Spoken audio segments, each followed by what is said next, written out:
Vale, vamos a meternos de lleno en esto. Tenemos por delante la crisis y el Valle de la Bendición, un análisis de dos crónicas.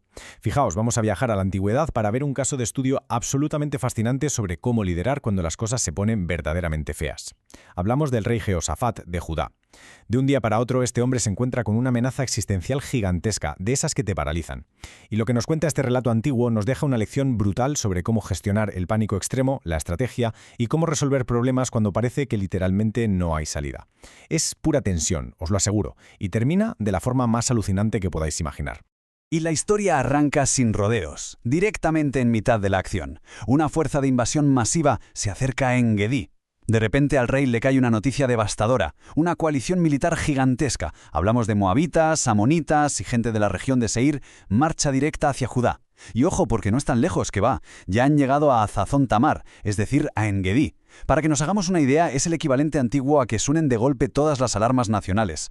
No es una amenaza hipotética, los tienen a las puertas. El miedo se apodera de todos en cuestión de segundos, y ese pánico inicial es totalmente palpable. Ahora, lo verdaderamente interesante de esta cronología es ver lo rápido que pasa todo. El día 1 llega la noticia de la invasión, el día 2 se convoca al ayuno, y el día 3 ya están marchando al desierto. El líder no se queda paralizado. Pasa de escuchar esta noticia aterradora a montar una respuesta contundente e inmediata, tanto física como espiritual. En cuestión de horas, el rey convoca un ayuno nacional y reúne a gente de todas las ciudades de Judá. Es decir, prioriza una acción unificada de toda la nación antes de dar un solo paso hacia el campo de batalla. Hay tres claves fundamentales aquí. El miedo no es falta de fe, el pánico se transforma en búsqueda de guía y prevalece la unidad espiritual nacional por encima del individualismo. Es crucial detenernos en esto, porque a Jehoshafat le dio muchísimo miedo, y es normal. Sentir terror ante un desastre inminente es lo más humano del mundo. Pero la historia nos enseña que un buen líder se define por lo que hace justo después de ese susto. El miedo no significa que te falte fe ni te obliga a hacer locuras impulsivas. Aquí vemos cómo transforman ese pánico en una búsqueda de dirección. En vez de que cada uno haga la guerra por su cuenta, juntan a toda la comunidad. Y esa respuesta colectiva nos lleva al siguiente paso: reconocer la soberanía antes de pedir rescate. Se reúnen en el patio nuevo de la Casa Sagrada y el rey hace una oración. Pero fijaos en cómo la plantea porque es magistral. En lugar de dejarse llevar por la histeria y gritar pidiendo que los salven ya, empieza reconociendo el poder absoluto del Creador sobre todos los reinos. Es una manera brillante de anclar a una multitud que está aterrorizada. Le recuerda quién manda de verdad, y eso ayuda a calmar los ánimos y a enfocar la mente. No se centran en lo enorme que es el problema, sino en la inmensidad de quien puede darles la solución. Y llegamos a esta frase que es una auténtica perla de humildad. No sabemos qué hacer, pero nuestros ojos miran hacia ti. Madre mía, pensadlo bien.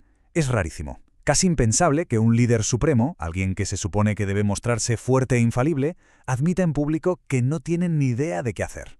Confiesa abiertamente su absoluta impotencia ante todo el pueblo. Esa sinceridad sobrecoge. Reconocer tus límites hasta ese punto es, curiosamente, el primer paso indispensable para encontrar la salida. Nos demuestra que a veces no hace falta tener todas las respuestas, sino saber muy bien hacia dónde mirar.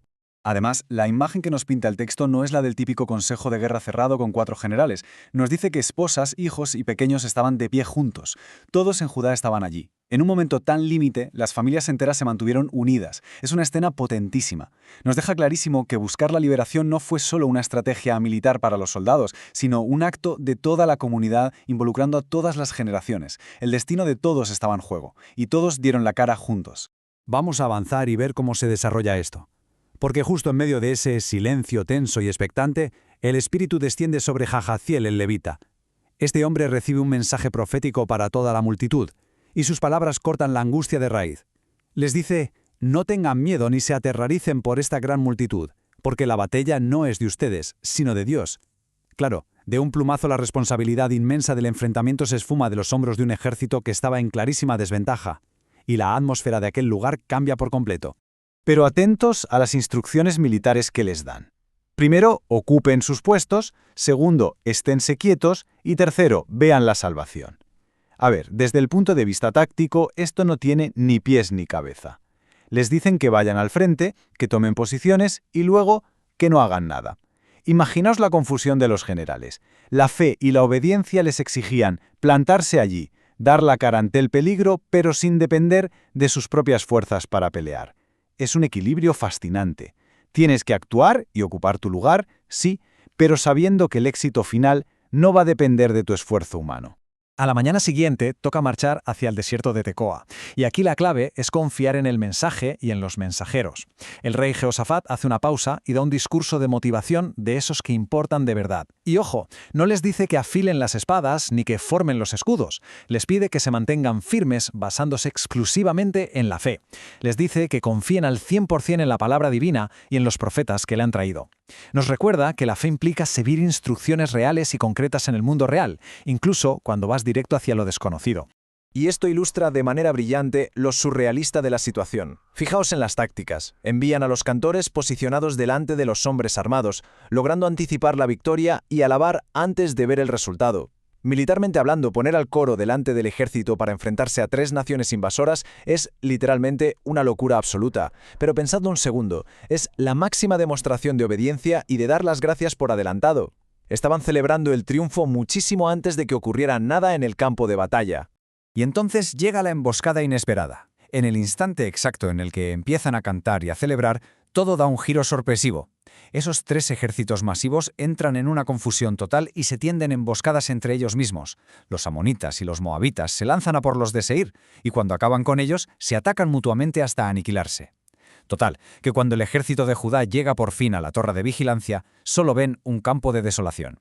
Es la prueba definitiva de que los problemas más aterradores pueden resolverse de formas que a nadie, absolutamente a nadie, se le habrían ocurrido. El número 3. Quedaos con esta cifra. 3 días enteros, 72 horas, tardó la gente de Judá en recoger todo el botín que dejaron atrás. Y no hablamos de recoger 4 espadas. El texto detalla una cantidad inmensa de bienes, ropa y objetos de un valor incalculable. Había tanto botín que llegó un momento en el que, sencillamente, no podían cargar con más. Es un número que pone en perspectiva lo gigantesca que era realmente la amenaza, que ahora se había transformado en una riqueza totalmente abrumadora. Así es como las pruebas se transforman en abundancia. Este es el momento ideal para reflexionar sobre este giro en la historia. Una situación que hace un par de días prometía ser el exterminio absoluto de una nación, se da la vuelta por completo y se convierte en una bendición masiva. El contraste es brutal. Es un recordatorio fantástico de que las situaciones más oscuras no solo se pueden superar, sino que a menudo terminan haciéndonos más fuertes y dándonos recompensas que superan cualquier expectativa. De la prueba pasaron literalmente a la pura abundancia. Al llegar el 4.º día, presenciamos otro acto de liderazgo muy consciente. Se reúnen en el valle de Beracá, que significa, precisamente, bendición. En vez de coger cada uno sus riquezas y dispersarse rápidamente a sus casas para celebrar, el ejército y el pueblo vuelven a juntarse en el mismo sitio. Y lo hacen con un propósito clarísimo: reconocer públicamente a la verdadera fuente de su liberación. No dejaron que la victoria se les subiera a la cabeza. Mantuvieron la perspectiva y esa gratitud que, al fin y al cabo, fue lo que les salvó en primer lugar. Y como es lógico, una victoria tan aplastante hace que las naciones vecinas queden presas del temor. El efecto dominó geopolítico es inmediato. Los reinos de alrededor se enteran de que una fuerza divina superior ha intervenido para salvar a Judá, y de repente a todo el mundo se le quitan las ganas de atacar. Este respeto reverencial trajo consigo una época de paz y estabilidad increíble para el reino de Jehosafat. La confianza que tuvieron en medio de su crisis inicial les garantizó la seguridad a largo plazo para todo el territorio. Así que el punto crucial aquí es cómo contrastan los triunfos espirituales con las reformas incompletas. A pesar de cómo manejaron la crisis y de esa victoria épica en el Valle de la Bendición, el relato es súper realista y no intenta ocultar los defectos. Nos dice claramente que las reformas del rey se quedaron a medias. Los famosos lugares altos, antiguos sitios de prácticas cuestionables, nunca se quitaron del todo, y el pueblo no preparó su corazón por completo. Es un golpe de realidad. Por muy extraordinarias que sean tus victorias, eso no garantiza una perfección permanente. Y esta misma sinceridad histórica nos lleva a una alianza marítima desastrosa.